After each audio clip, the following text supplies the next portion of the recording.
Okay, good morning, everybody. There are many mitzvos that are black and white, very, very clear what you may or may not do, should or shouldn't do. And there are many mitzvos that have a lot of gray areas where there are conflicting issues relating to the observance of these mitzvos.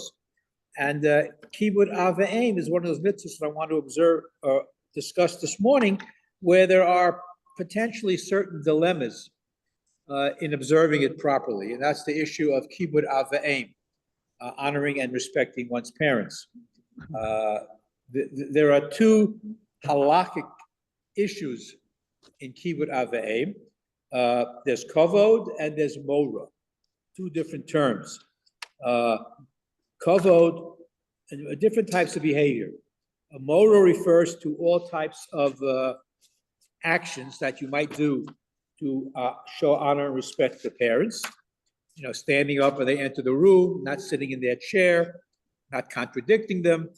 Kavod talks about taking care of their physical needs, clothing, food, shelter, and so forth. Those are two aspects in the midst of Kibbud Av V'Eim. We have to be careful in the observance of this mitzvah that it doesn't become rote or mechanical, which it could be in how you do it, or make parents feel you're doing it because you have to do it. Whenever I think about the mitzvah of Kibbud Av V'Eim, I'm reminded of a story by Yud Lamed Peretz, who chronicled Jewish life in 19th century Europe. It's a great short story about a boy whose father asked to see him. So the father was sitting in his office, in his room, by his desk, and the boy was playing inside the house.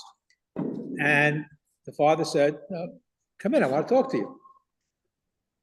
His concern, the boy's concern, was that one of the buttons on his sweater was missing. So how could he close his sweater properly to appear in front of his father with a missing button? And the whole story revolves around what was going through the kid's mind in terms of how to deal with this particular issue. Now, that might be an exaggeration of Kibbud Av V'Eim, but it illustrates the fact of how seriously people understood that when your father comes, you don't just say, "Hey, Dad, I'll be there in a minute." That's not Kibbud Av V'Eim. Your father calls you, you come. But you come properly dressed. You don't appear in front of your father, shabbily dressed. Anyway, it's a great story. I forget the title of it. I read it in college many years ago, but Yud Lamed Peretz, great chronicle. In any event, we have to be careful that Kibbud Av V'Eim is not forced or mechanical. You don't patronize your parents. But there are also situations where you are not required to honor your parents. Ish aviv v'imo tira'u. You have to have reverence for your parents. The Torah says, "V'yas shabsosai tishmoru."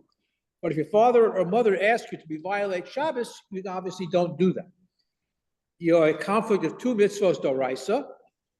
They're both listed on the Aseres HaDibros. But if one contradicts the other, you're not necessarily obligated to do it. And there are a lot of practical dilemmas. For example, let's say a child is living at home in his parents' house, and he wants to carve a Zecher LaMikdash square on the wall there near the door of his parents' home. It's a custom in many homes that you leave an unfinished section of the wall, Zecher LaMikdash. Not every home does this.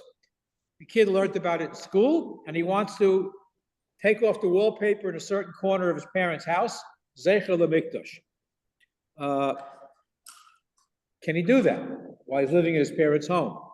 To what extent does a young man who is very religious not have to embrace his female relatives or close friends of his parents? There are people that are very careful about that. What if you're living at home and your mother doesn't want to tovel the dishes? She's not that religious. Kosher, but they're not, dishes aren't toveled. Can you eat off those dishes?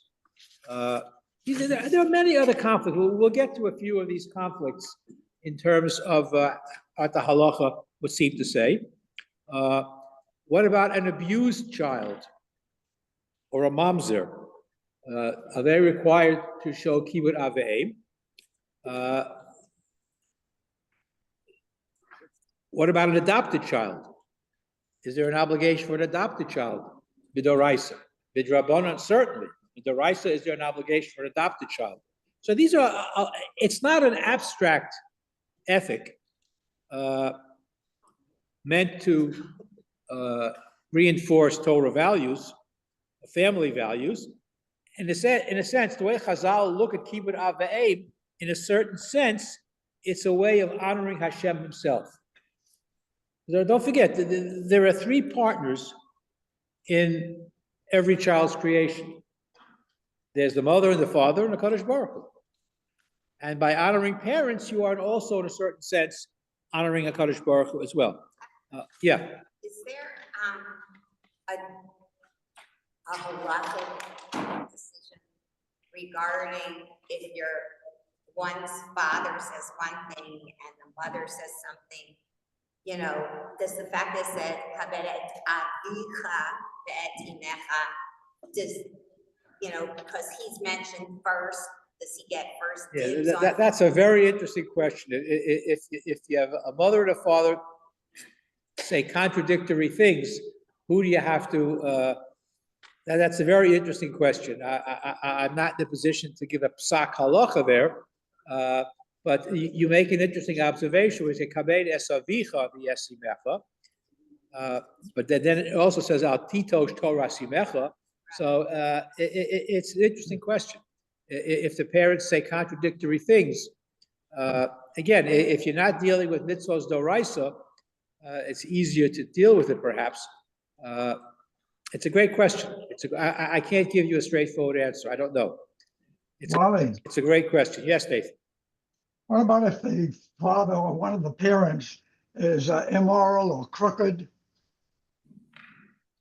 Yeah, we will get to that in a moment. But if the parents are violating, biblical laws, you're still required to honor them for who they are, not necessarily for what they do, as long as they're not asking you to violate any laws. They're still your parents, even though they may have gone down the wrong path. Or if you have a situation many times where kids are much more religious than the parents, and parents do things that the child may not want or like or agree with. Nevertheless, the mitzvah of kibbud aveim still exists, because the parents are essentially extensions of a Kadosh Baruch Hu. Again, you're not required to honor parents, respect parents if they ask you to do anything that's contrary to halacha, but you still have to follow the parents, not only what they ask you to do, but also to show them reverence as well, which is not necessarily just doing what they say, but providing for them, showing them respect, dignity, and so forth. Yeah. I believe it was one of your shiur where you were speaking about something. Either you or Bendy brought up this example that a son had become from, and the bris of his baby was going to fall on Shabbos. Right. But he had already asked his Rabbi or the rabbi of the shul or something to be involved with the bris. I don't know.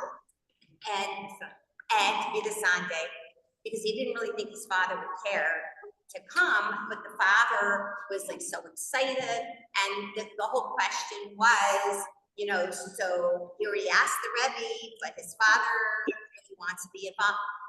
And if I remember correctly, which I might not,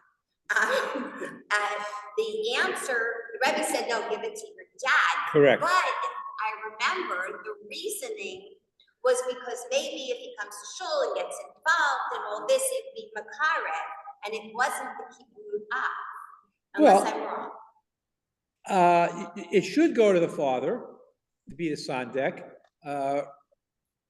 primarily out of kibbutz av v'aim, but the ancillary reasons that it might bring him closer to Yiddishkeit is also true. But the Rebbe was correct that it should go to the father. The only question, to ask, and it's a difficult question, is if you know the father's going to travel on Shabbos to the Shabbos bris, and so you try to make arrangements for him to be there for Shabbos, whenever possible. You have an interesting, yeah. I read a question around Silverstein that exactly the case that was it. The son was from Right. the father was not, and he already asked his Rebbe. That's what we're just saying. Yeah. It was from you. I said I couldn't remember if it was from you or from Right, Rabbi. and he asked the Rebbe to basically And the Rebbe didn't give it to the father. and said as long as you can get the father to come here before Shabbos. Yes. Ask your father, because not maybe next. 100%. 100%. There are certain situations where the halacha kind of trumps the kibbutz av v'aim aspect, depending on the nature of the question. For example, if a child says, I have to go to place X, let's say, I don't want to go to YU, I want to go to Ner Yisrael. I can learn better there. The parents say, no, you're going to YU. He says, no, I'm going to Ner Yisrael. And in a situation like that, the son does not have to listen to the father. He should, it's not a question of, because another case, for example, if a son wants to make aliyah and the parents say no. That's a whole different thing. Well, again, it's a question of the overarching nature of the mitzvah itself, which is incumbent on everybody. The father should make aliyah too, for that matter. The father should learn Torah too. But this is how the psak comes down. Yeah. Rabbi Yudovitz, we talked about this a lot of times. He said a parent takes care of the child, growing up, to feed them, to nurture them. And that's really the mitzvah in reverse, because the same way that father and mother fed you and took care of you and make sure that you were healthy, that's what the mitzvah is on the back end when you become older, to take care of them in that way. Yeah. But you don't have to listen to everything that they want to do. But again, it depends what. It depends. Now, there are certain minhagim that are very, very entrenched that you also may not have to listen to a parent. For example, if a father says, don't say Kaddish. Come on, go! What was that? Who's joining? Don't say Kaddish for your deceased mother, and that the son can, maybe the father didn't get along, whatever. But if the son can disregard the father's wishes not to say Kaddish for a deceased mother, because that's an established minhag. On the other hand, Chaim Pinchas Scheinberg told the father, told the son rather, that your father is embarrassed because you shuckle too much when you daven. You excessively shuckling, ease up a little bit. And in a situation, the son has to listen to his father and shuckle, but not go. Not go crazy. So there are certain things that it depends on who you are. Rav Hershel Schachter, interestingly enough, dealt in a situation where one of his students wanted to fast Bahab. Bahab is following Sukkot and Pesach. There was an old custom that every Monday and Thursday people would fast for a while, because you may have overdone it in your Simchas HaRegel too much, whatever the reason may have been. And it was an old established custom to do that. Today, people generally don't fast Bahab. But one of his students wanted to fast Bahab, and his father said, I don't want you to do that. So Rav Hershel said, you listen to your father, because people today don't do it anymore. Interestingly, along the same lines, a similar question. For example, a young yeshiva bacher gets married. He tells his parents, I want a mechitza at the wedding. The parents say, you're not going to have a mechitza at the wedding. Ridiculous. You don't need a mechitza at the wedding. And the son has to give in to the parents because there's no halacha to have a mechitza at a wedding. As a matter of fact, there's an interesting story. Rav Abba Braunspiegel, great Talmud Chacham. His father-in-law was Rav Monk, the chief rabbi of Paris many years ago. And when Rav Monk came to America, and when he first saw a mechitza at a wedding, he said, what is this? We never had that in Europe. I mean, he didn't understand it. And so in a situation like that, because these are not minhagim that are necessarily legitimate or old established minhagim, you have to listen to a parent. The parents say no, then you don't have a mechitza. Similarly, when you're learning Hilchos Pesach, so there's a halacha, a practice in many yeshivish circles, in the Hasidic circles, that when you eat a kazayas of matzah, you eat 2 kazayasim, not just one. One for mitzvah al achilas matzah, and one for hamotzi. They eat 2 kazayasim of matzah. So it's a very fairly widely established minhag in yeshiva and Hasidic circles. However, if you're at your parents' seder and your father says 1 kazayas is enough, listen to your father. Because again, you fulfill the mitzvah with 1 kazayas.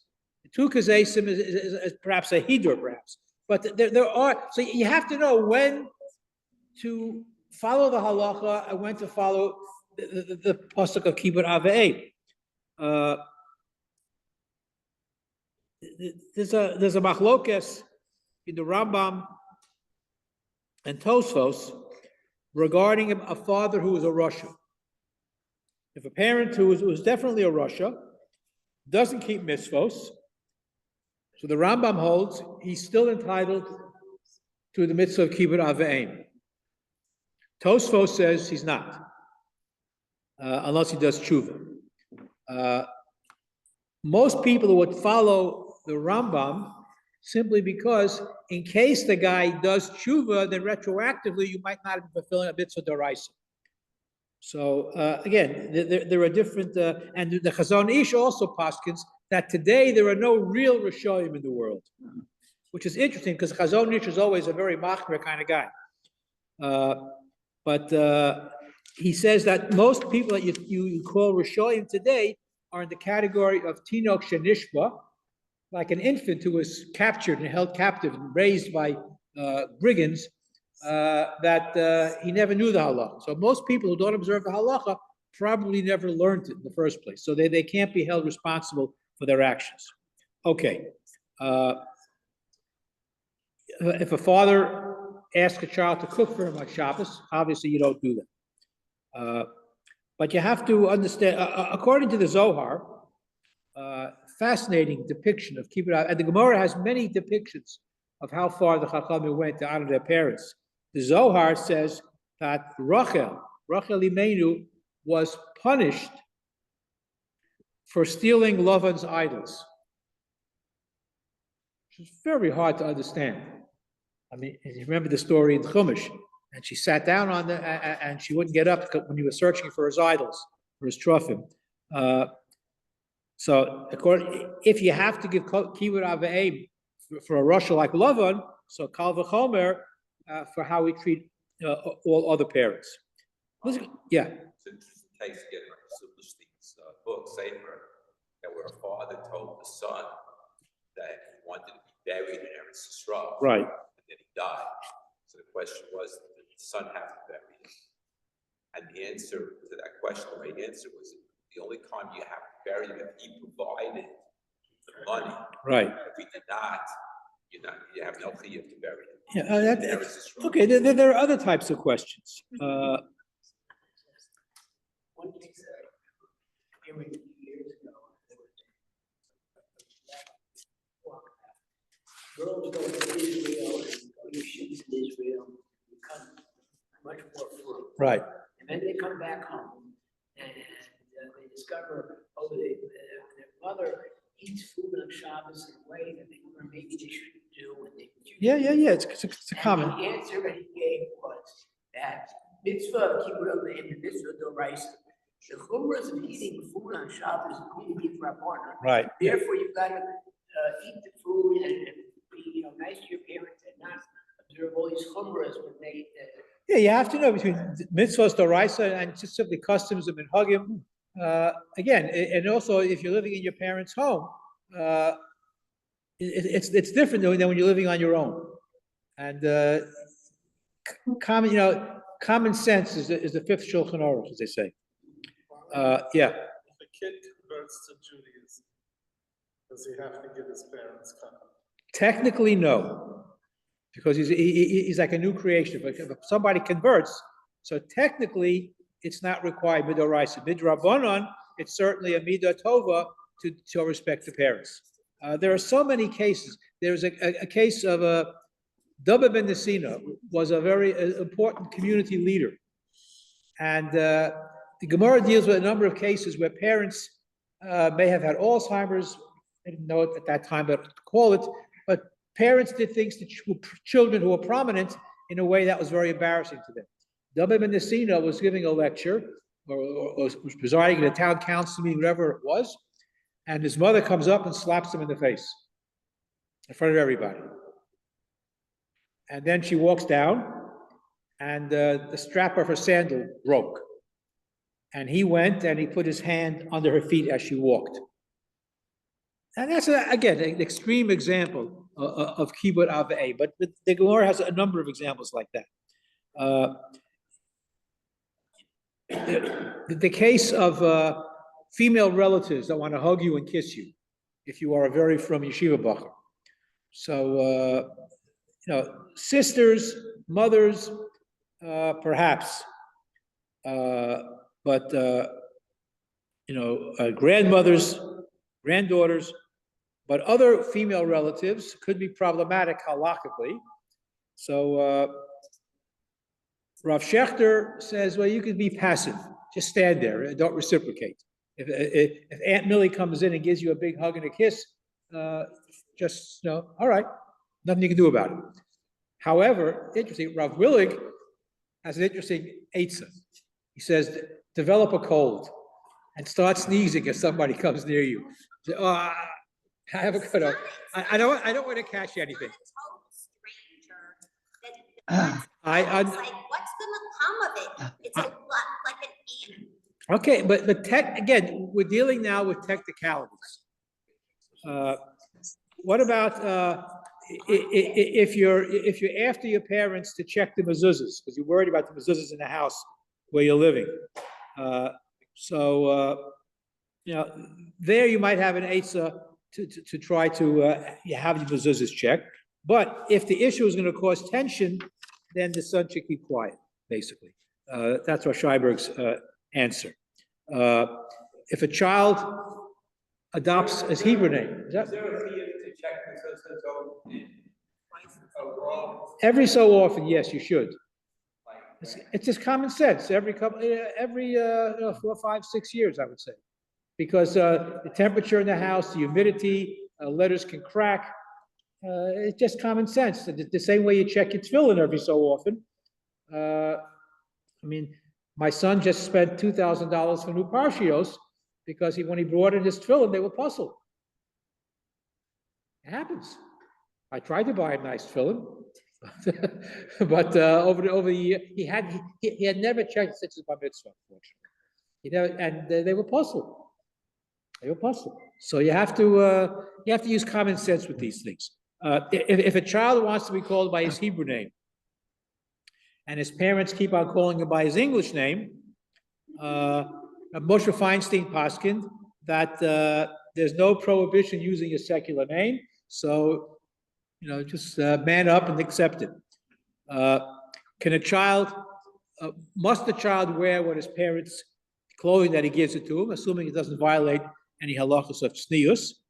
And there's no halachic reason to oppose a parent. If a child wants to wear a certain type of clothing that is more quote unquote religious, and the parent says, I'm not buying you a bekasha or whatever, you listen to your parents.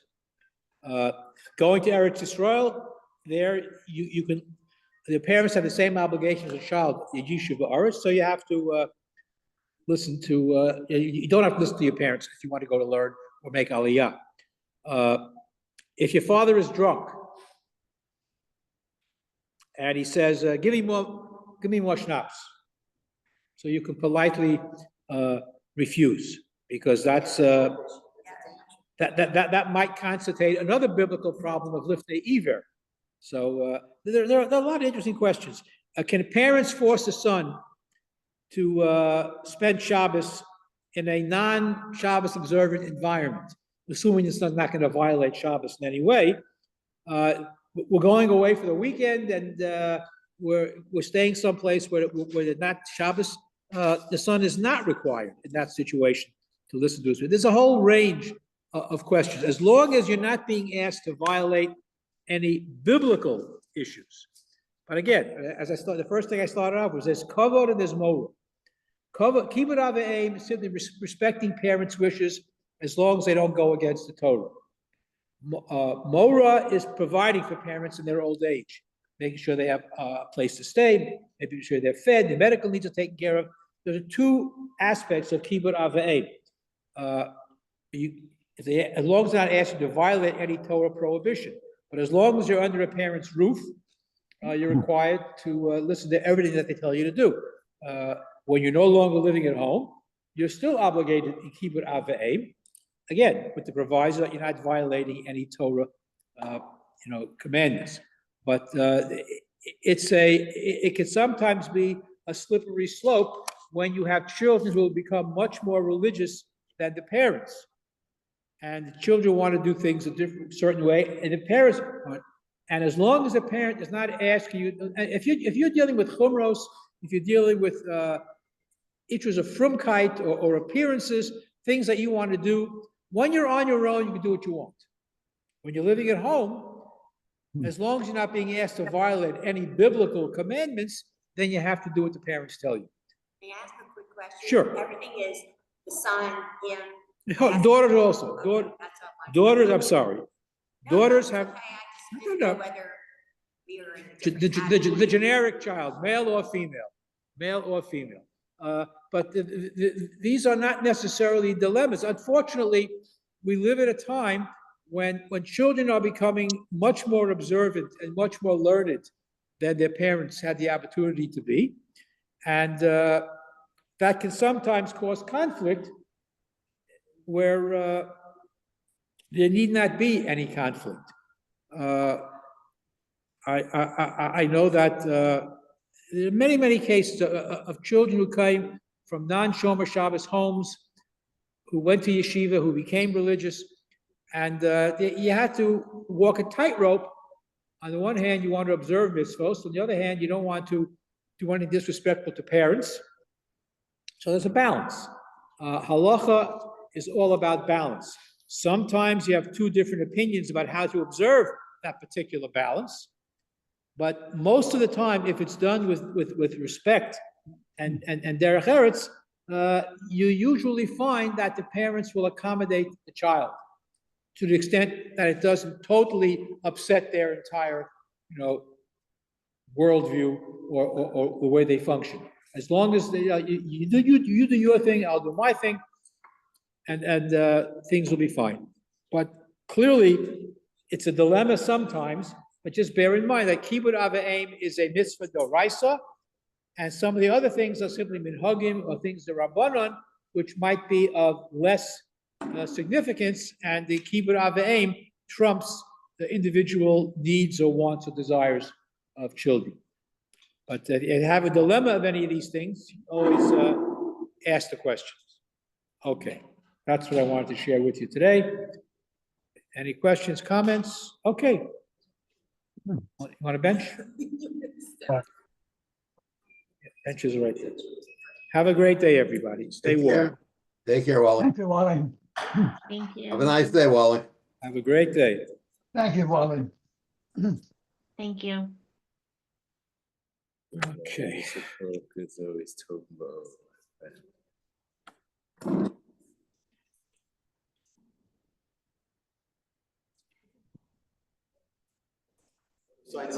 Yishem Baruch Me'atu Aviyad Olam. Rosh Kal Mishlot V'Chayinu.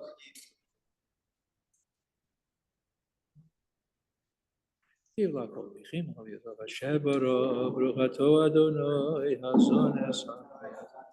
Amen. No. Yeah, there is question.